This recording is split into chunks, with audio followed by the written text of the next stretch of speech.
Uncle నేను ఇప్పుడు మీకు చెప్పేది మీరు ఎవ్వరికీ చెప్పకూడదు, ఓకేనా?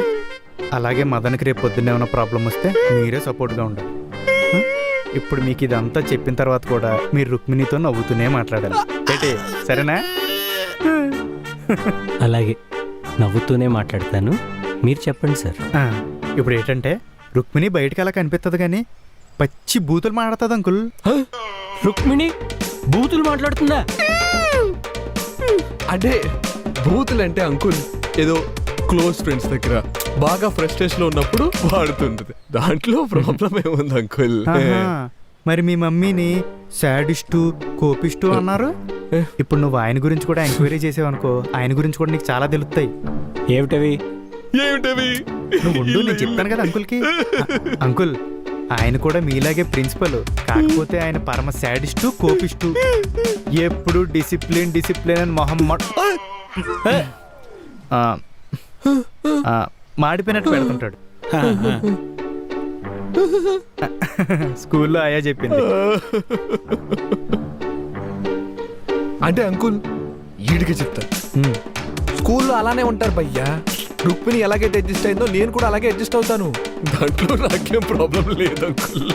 నువ్వెందుకు గురు ఊరికే రుక్మిణి గురించి అలా చచ్చిపోతున్నావు? లవ్ చేశారు కాబట్టి. సరే నీకు విషయం చెప్తా. ఇప్పుడు రేపు ఒకవేళ ఆఫీస్లో స్ట్రెస్ బాగా ఎక్కువైపోయి ఇంటికి వచ్చి తాగుదామని కాల్ చేస్తే ఏంటి రుక్మిణి తాగుతుందా? చాలా. రుక్మిణి తాగడం అంటే ఫ్రెండ్స్ దగ్గర బాగా రేర్ గా, అంటే న్యూ ఇయర్ టైంలో ఇంకా రేర్ గా స్ట్రెస్ ఎక్కువైనప్పుడు తాగుతుంది, అది కూడా రెడ్ బుల్. రుక్మిణి అస్సలు స్ట్రెస్ తీసుకోదని, తనకి నచ్చిన జాబ్ హ్యాపీగా చేసుకుంటుందని చెప్పారు. రుక్మిణి వాళ్ళ నాన్నగారు చాలా ఫ్రెండ్లీగా అన్ని విషయాలు షేర్ చేసుకుంటారని చెప్పారు. ఎవడా చెప్పినాడు? చెప్పారు చెప్పారు అంతే. అంకుల్ అసలు ఏం జరిగింది? మదన్ నువ్వు అబద్ధం చెప్పకు, నాకు తెలిసిపోతుంది. మీరు చెప్పండి సార్. గురు కొంచెం నేను చెప్తాను. అది కదా అంకుల్, ఇప్పుడు రుక్మిణికి ఆఫీసులో చాలా స్ట్రెస్ ఉంటుంది, ఎంతంటే బుర్ర పిచ్చెక్కిపోయేంత. ఆ స్ట్రెస్ని ఎప్పుడూ ఇంట్లో వాళ్ళ మీద చూపించదు. సరే మీ నాన్నకి చెప్పా జాబ్ ఏదో మానేయచ్చు కదా అంటే ఏమంటుందో తెలుసా? చిన్నప్పటి నుంచి వాళ్ళ నాన్న ఆవిడ మీద చాలా ఎక్స్పెక్టేషన్స్ పెట్టుకున్నాడంట, ఆ ఎక్స్పెక్టేషన్స్ ఎప్పుడూ రీచ్ అవ్వలేదంట. అందుకే వాళ్ళ నాన్న వాళ్ళ ఫ్రెండ్స్ దగ్గర బాగా లోగా ఫీల్ అవుతుంటాడంట. కనీసం ఇప్పుడైనా ఆయన హ్యాపీగా ఉంచుదామని ఇలా చేస్తుందట. మాకెందుకు అంకుల్ ఈ స్ట్రెస్లు? అయినా పేరెంట్స్ ఎక్స్పెక్టేషన్స్ రీచ్ అవ్వకపోవడం వల్ల పిల్లలకు కొంచెం బాధగానే ఉంటుంది అంకుల్. ఆఫీసులో వచ్చే స్ట్రెస్ కన్నా ఈ స్ట్రెస్ ఇంకా ఎక్కువ ఉంటుంది. ఇందులో అంకుల్ తప్పేమీ లేదు, తప్పంతా రుక్మిణిదే. ఒకవేళ రుక్మిణి చెప్పుంటే అంకుల్ అసలు జాబ్ చేయనిచ్చేవాళ్ళు కాదు తెలుసా? నువ్వెందుకు గురు వాళ్ళ డాడీని ఊరికే వెనకేసుకొస్తున్నావు?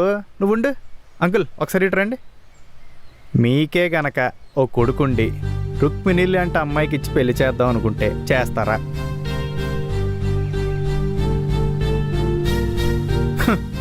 అంకుల్ దగ్గర కూడా ఆన్సర్ లేదు. అసలు రుక్మిణిది కాదు అంకుల్ తప్పు, వాళ్ళ నాన్నది. వాళ్ళ నాన్న రోడ్డు మీద. ఇంకా చాలు. వాళ్ళ నాన్నకు రుక్మిణి అన్న, రుక్మిణికి వాళ్ళ నాన్న అన్న చాలా ఇష్టం. ఆయనంటే అందరికీ గౌరవం ఉంది. ఇప్పటి వరకు అయింది చాలు, పద. అవును, ఏం లేదు అంకుల్, మనోడే కదా, ఓ 4 మంచి మాటలు చెప్పి సేవ్ చేద్దామని. అంకుల్ ఇప్పటిదాకా మీకు చెప్పిందంతా మనసులో పెట్టుకొని పెళ్లి క్యాన్సిల్ చేయకండి. కుర్రోడు ప్రేమించాడు కదా. ఓకే నేను తినేసి వస్తా. ఫుడ్ నడు. Bye uncle. Bye Giri. Uncle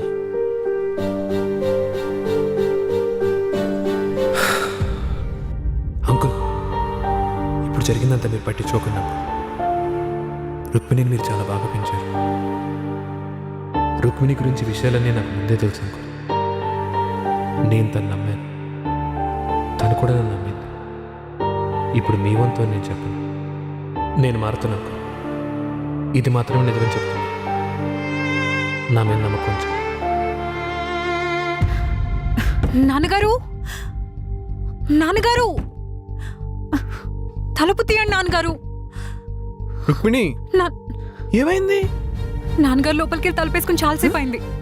ఏం మాట్లాడలేదు, పిలుస్తుంటే పలకట్లేదు. అంకుల్ గారు, అంకుల్ గారు, అంకుల్ గారు,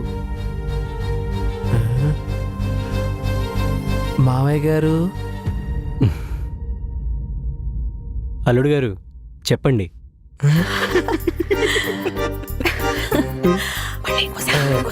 దేఖో బై మిమిక్రీ.